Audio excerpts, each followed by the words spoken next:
Justice Munib Akhtar का मौजूदा जजेस कमेटी के बनाए बेंच में बैठने से इनकार। आर्टिकल 63 से मुताल्लिक नजरसानी केस की समाअत के लिए न आए। जस्टिस मुनीब अख्तर ने रजिस्ट्रार को खत लिखकर आगाह किया। दौरान समाअत चीफ जस्टिस ने खत पढ़कर सुनाया। चीफ जस्टिस की जस्टिस मुनीब अख्तर को बेंच में शामिल होने की दरख्वास्त। कहा, जज का मुकदमा सुनने से इनकार अदालत में होता है। मुनासिब होता जस्टिस मुनीब बेंच में आकर राय देते। ऐसे खत को अदालती रिकॉर्ड का हिस्सा बनाने की रिवायत नहीं। कानून का तकाजा है नजरसानी अपील पर समाअत वही बेंच करे। सिर्फ साबिक चीफ जस्टिस की जगह मैंने पूरी की। जस्टिस मुनीब अख्तर को राजी करने की कोशिश करेंगे, वरना बेंच की तश्कील न होगी। जस्टिस मुनीब अख्तर की अदम शिरकत पर समाअत कल 11:30 बजे तक मुलतवी। समाअत का तहरीरी हुक्मनामा भी जारी। अदालत ने बारी पीटीआई की जानिब से अली जफर को दलाइल देने की इजाजत दी। जस्टिस मुनीब अख्तर का तरमीमी ऑर्डिनेंस से कायम जजेस कमेटी के बनाए बेंच पर एतराज। बेंच का हिस्सा बनने से इनकार। रजिस्ट्रार सुप्रीम कोर्ट को खत में कहा केस सुनने से माजरत नहीं कर रहा। प्रैक्टिस एंड प्रोसीजर कमेटी की तश्कील करदा बेंच का हिस्सा नहीं बन सकता। बेंच में शामिल ना होने का गलत मतलब ना लिया जाए। मेरे खत को नजरसानी केस रिकॉर्ड का हिस्सा बनाया जाए। तरमीमी ऑर्डिनेंस के तहत बेंचेस की तश्कील पर सीनियर जज ने आईनी सवालात उठाए। चीफ जस्टिस ने अपने जवाब में आईनी सवालात का जवाब नहीं दिया। आर्टिकल 63 नजरसानी मामले पर चीफ जस्टिस पहले अक़लियती कमेटी में थे। कमेटी की गुज़िश्ता मीटिंग में चीफ जस्टिस ने सीनियर जज की सरबराही में बेंच तश्कील देने की राय दी। चीफ जस्टिस बेंच के सरबराह क्यों बने, वजूहात सामने नहीं आई। जस्टिस मजहर आलम मियां खेल की बेंच में शमूलियत आर्टिकल 182 के खिलाफ है। जो मुआहिदा हुआ था मुस्लिम लीग नवाज के दरमियान और पीपल्स पार्टी के दरमियान हुकूमत साजी का वक्त, उसका सबसे पहले शर्त यह था कि जो सैलाब मुतासरीन वो ना सिर्फ सिंध और बलोचिस्तान में मगर मुल्क भर में, उनका रिहेबिलिटेशन हमारा प्रायोरिटी होगा और उसका फंडिंग और सब कुछ यकीनी बनाया जाएगा। जितना हमें बाहर से फंडिंग मिलेगा वो फंडिंग पाकिस्तान मैच करेगा। वफाकी हुकूमत ने सैलाब मुतासरीन के लिए मिलने वाली आलमी इमदाद फंड जेब में रख ली। जेपीएन पीपल्स पार्टी बिलावल भुट्टो का इल्जाम। कहा, बतौर वज़ीर ख़ारजा आलमी बैंक से सैलाब मुतासरीन के लिए $400 बिलियन फंड का बंदोबस्त किया था। वफाक ने डॉलर जेब में रख लिए, बलोचिस्तान को रुपए दे रखे हैं, उस पर भी इस्तेमाल अपने हाथ में रखा है। अभी तक एक भी घर बनाकर नहीं दिया। बिलावल भुट्टो ने कोयटा में सैलाब मुतासरीन में इमदादी चेक तकसीम किए। कहा, बलोचिस्तान के साथ सुतेलों जैसा सलूक हो रहा। नून लीग और पीपल्स पार्टी में हुकूमत साजी के मुआहदे में पहली शर्त सैलाब मुतासरीन की बहाली थी। लॉयर्स फोरम से खिताब करते हुए कहा कि इस बार किसी धमकी में नहीं आएंगे। आईनी अदालत के साथ जजेस तकर्री के अमल में तब्दीली लाना बहुत ज़रूरी है। मालूम है कि आईनी तरमीम लाना मुश्किल है। पहले सिर्फ वकला की सियासत होती थी, अब जजेस की सियासत भी होती है।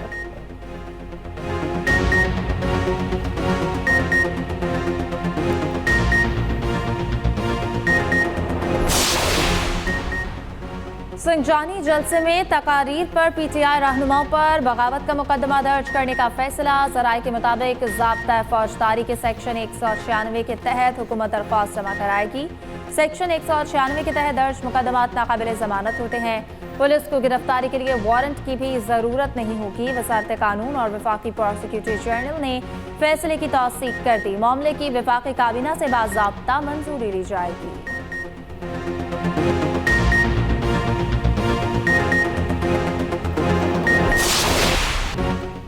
इलेक्शन ट्रिब्यूनल्स पर लाहौर हाई कोर्ट के सिंगल बेंच का फैसला कालअदम। 12 जून के फैसले के खिलाफ इलेक्शन कमीशन की अपील मंजूर। सुप्रीम कोर्ट के 5 रुकनी बेंच ने मुतफ़िका फैसला सुना दिया। फैसले में कहा गया, इलेक्शन कमीशन आईनी इदारा है। हाई कोर्ट का चीफ जस्टिस भी आईनी दफ्तर का रखवाला है।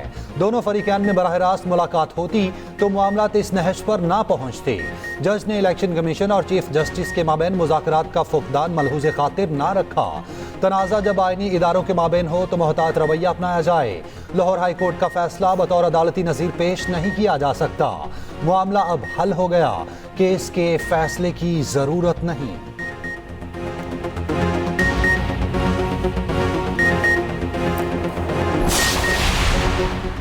इलेक्शन कमीशन को जजेस पैनल तलब करने का इख्तियार नहीं। कमीशन एक ट्रिब्यूनल के लिए एक ही जज के नाम का मुतालबा कर सकता है। इलेक्शन कमीशन का हर जज पुरएतमाद है। जस्टिस जमाल खान मंदोखेल और जस्टिस अकील अब्बासी का इजाफी नोट। कहा इलेक्शन कमीशन और जजेस को एक दूसरे का एहतराम करना चाहिए। उम्मीद है अब इलेक्शन कमीशन ट्रिब्यूनल्स की तश्कील के लिए इक़दाम करेगा।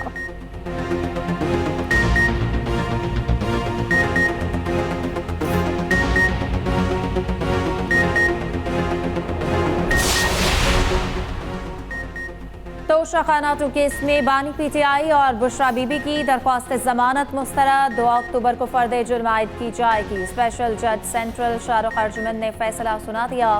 दौरान समाअत FIA प्रोसिक्यूटर ने कहा सऊदी अरब से मिलने वाला 7 करोड़ 15 लाख रुपए का बिलकारी सेट तोशा खाना में जमा नहीं कराया गया। बानी पीटीआई ने सेट की मार्केट कीमत 58 लाख रुपए लगवाई। बानी पीटीआई के वकील सलमान सफ्तर ने कहा कि एक तोशाखाना के 2 मुकदमात कैसे बन सकते हैं। नैब तरामीम बहाली फैसले के बाद ये केस खत्म होना चाहिए। मैं क्यों जल्दी करूं? ये तुम्हारी जो वज़ीर आला बैठी हुई है इसकी तरफ वीडियो निकाले ना मेरे भाई, सोशल मीडिया वालों और इस वालों। ये जब इसका बाप तो इलाज करने के लिए लंदन गया हुआ था, जेल में भी नहीं था। मेरा तो लीडर जेल में है और नाजायज। तुम जो जलसे कर रही थी पंजाब में, तुम्हें तो कभी मना नहीं किया। तुम जो सारा दिन खड़े हो गया, मैं लफ्ज यूज करता हूँ, फिर कहते हैं औरत कार्ड। औरत कार्ड क्या है? मेरी खवातीन जेल में, वो औरतें नहीं है क्या? पूरे पाकिस्तान में एक औरत ये मरियम नवाज रह गई है। ये जो उस वक्त अल्फाज इस्तेमाल कर रही थी, जरा वो भी दिखाओ। वज़ीर आला KP का वज़ीर आला पंजाब पर औरत कार्ड इस्तेमाल करने का इल्जाम। अली अमीन गंडापुर ने कहा KP में जलसे क्यों करूं? नवाज शरीफ सजा के बाद बैरून मुल्क थे तो मरियम नवाज पंजाब में जलसे कर रही थी, हमने उन्हें नहीं रोका था। PTI खवातीन जेल में हैं, क्या वो औरतें नहीं? क्या पाकिस्तान में सिर्फ एक औरत मरियम नवाज रह गई है? वज़ीर आला अली अमीन गंडापुर की पंजाब पुलिस को वार्निंग। कहा पंजाब पुलिस ने आइंदा रोका तो जवाब देंगे। मुंतखब वज़ीर आला के रास्ते रोकने के लिए कंटेनर्स लाए जा रहे हैं, वो किसके वसाइल हैं? मैं वज़ीर आला हूं, अपने वसाइल डंके की चोट पर इस्तेमाल करूंगा।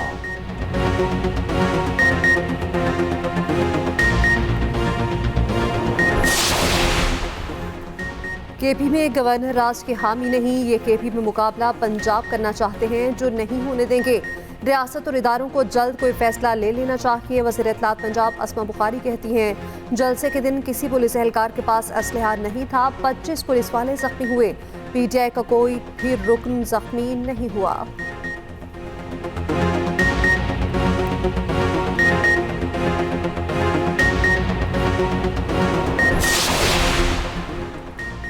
कोई हमें दफन कर सका ना हम किसी को दफन कर सकते हैं। रहनुमा नून लीग ख्वाजा साद रफीक का तकरीब से खिताब। कहा एस्टैब्लिशमेंट सियासी जमातें बनाती है जिससे मुश्किलात पैदा होती हैं। जो पार्टी आज रगड़ा खा रही है ये भी इसी वजह से इस मोड़ पर खड़ी है। गलती चंद लोग करते हैं, सजा सारी जमात को मिलती है। इस रिवायत को खत्म करना होगा। अदलिया के हालात भी मुतनाज़े हो गए हैं, रियासती इदारों को भी सोचना होगा।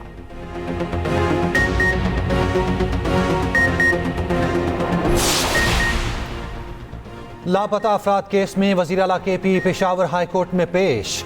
चीफ जस्टिस इश्तियाक इब्राहिम ने रिमार्क्स दिए, जमानत के बावजूद गिरफ्तारियां हो रही हैं, जमानत मनसूखी के लिए सुप्रीम कोर्ट चले जाएं। इस तरह बंदों को अगवा ना करें, अदालती अहकामात पर कोई समझौता नहीं करेंगे। मजबूरन अब पुलिस वालों के खिलाफ कार्रवाइयां करेंगे। ड्यूटी सबकी है लेकिन कानून के मुताबिक। CTD और पुलिस सबको बिठाकर मामले को देखें। वज़ीर आला अली अमीन गंडापुर ने कहा मैं खुद इस तरह के मामलात का मुखालिफ हूँ, फोकल पर्सन दे दें, एडवोकेट जनरल के साथ मिलकर कानून साजी करेंगे। 28 सितंबर एहतजाज केस, गिरफ्तार 85 PTI कारकुनान का 4 रोज़ा जिस्मानी रिमांड मंजूर। 2 अरकान स्पाई असम्बली इकबाल खटक, तनवीर असलम का भी जिस्मानी रिमांड मंजूर। मजूर खातून के खिलाफ दहशतगर्दी की दफात लगाने पर अदालत शदीद बरहम। मजूर खातून समेत 6 खातून को मुकदमे से डिस्चार्ज और रिहा करने का हुक्म।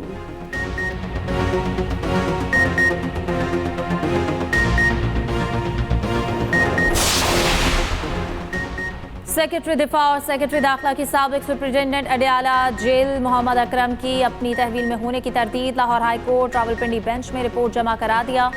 अदालत ने कहा कि सेक्रेटरी दिफा और सेक्रेटरी दाखिला अपना बयान हल्फी भी अदालत में जमा कराएं। मोहम्मद अकरम की फैमिली से सरकारी रिहाइश का खाली कराने पर जेल इंतजामिया से जवाब तलब।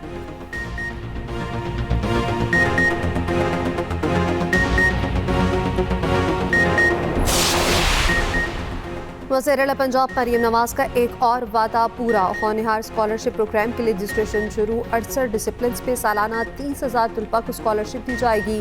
8 साल में 130 अरब रुपए के वज़ाइफ दिए जाएंगे। मरियम नवाज का कहना है होनहार स्कॉलरशिप प्रोग्राम का आगाज़ अहम संग मील है। प्रोग्राम नौजवानों के आला तालीम के ख्वाब पूरा करेगा। वज़ीर-ए-आला पंजाब मरियम नवाज का सरगोदा में ASI और गार्ड की तालिबा से मुबैना ज़्यादती के वाक़े का नोटिस। IG पुलिस से रिपोर्ट तलब। मुल्ज़िमान को कैफरे किरदार तक पहुँचाने की हिदायत।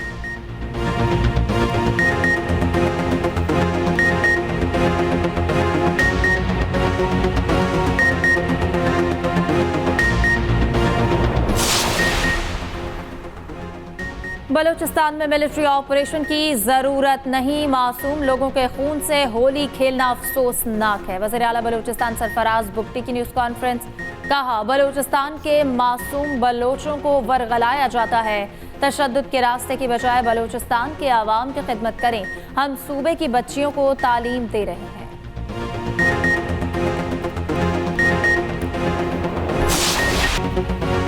इसराइल का बैरूत के वस्ती इलाकों में पहला हमला। हमास के सीनियर रहनुमा फतह शरीफ शहीद। फलस्तीनी ग्रुप पॉपुलर फ्रंट के 3 रहनुमा शहीद।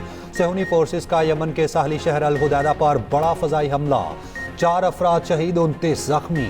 हसन नसरुल्लाह पर हमले में ईरानी एजेंट मुलविस है, फ्रांसीसी अखबार का दावा।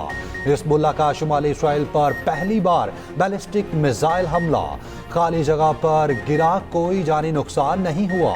हिज़्बुल्लाह के नायब सरबराह नईम कासिम का हसन नसरुल्लाह का मिशन जारी रखने का ऐलान।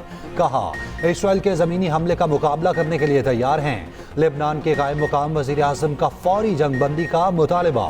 अमरीकी सदर जो बाइडन कहते हैं मशरिक़ वस्ता में वसी जंग से बचना ज़रूरी है। वज़ीर आज़म शहबाज शरीफ ने वफाकी काबीना का इजलास कल तलब कर लिया। इजलास में वज़ीर आज़म के दौरे अमरीका से मुतालिक ब्रीफिंग दी जाएगी। वफाकी काबीना इजलास में मुल्की सियासी सूरत हाल पर तबादला ख्याल होगा।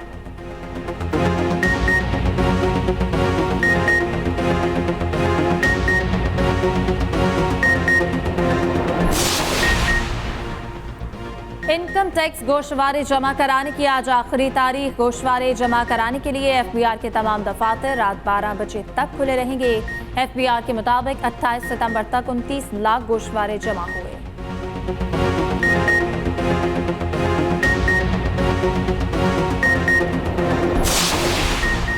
सिंध हाई कोर्ट में जस्टिस तारिक महमूद जहांगीरी की डिग्री से मुताल्लिक केस की समाअत। कराची यूनिवर्सिटी का जवाब जमा। कहा दरखास्त गुजार को इस तरह की पटिशन दायर करने का हक नहीं। यूनिवर्सिटी की डिग्री पब्लिक डॉक्यूमेंट्स नहीं, सिर्फ तालिब इल्म की मलकियत होती है। अदालत ने दीगर फरीकैन को जवाब जमा कराने के लिए 3 हफ्ते की मोहलत दे दी।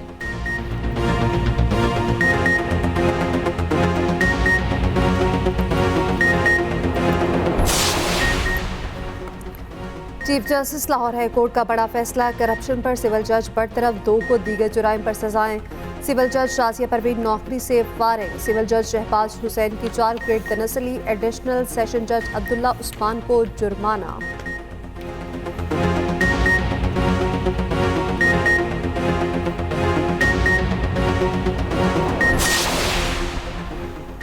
Senator Saleem Mandviwala kidney hills reference से बरी। एहतसाब अदालत ने रेफरेंस वापस लेने की नैब की दरख्वास्त मंजूर कर ली। एहतसाब अदालत ने नैब की इस्तदा पर तमाम मुल्ज़िमान को बरी कर दिया।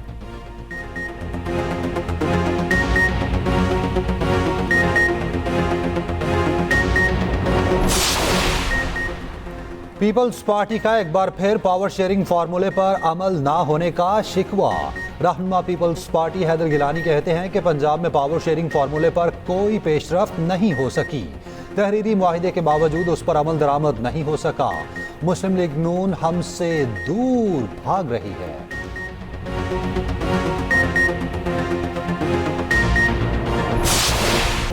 और भारतीय गुलकार दिलजीत दोसांझ ने दिल जीत लिए। पाकिस्तान और भारत के दरमियान मोहब्बतों के सफीर बन गए। इंग्लैंड में कॉन्सर्ट के दौरान पाकिस्तानी मद्दाह को तोहफा दिया। कहा मेरे लिए हिंदुस्तान और पाकिस्तान एक ही है।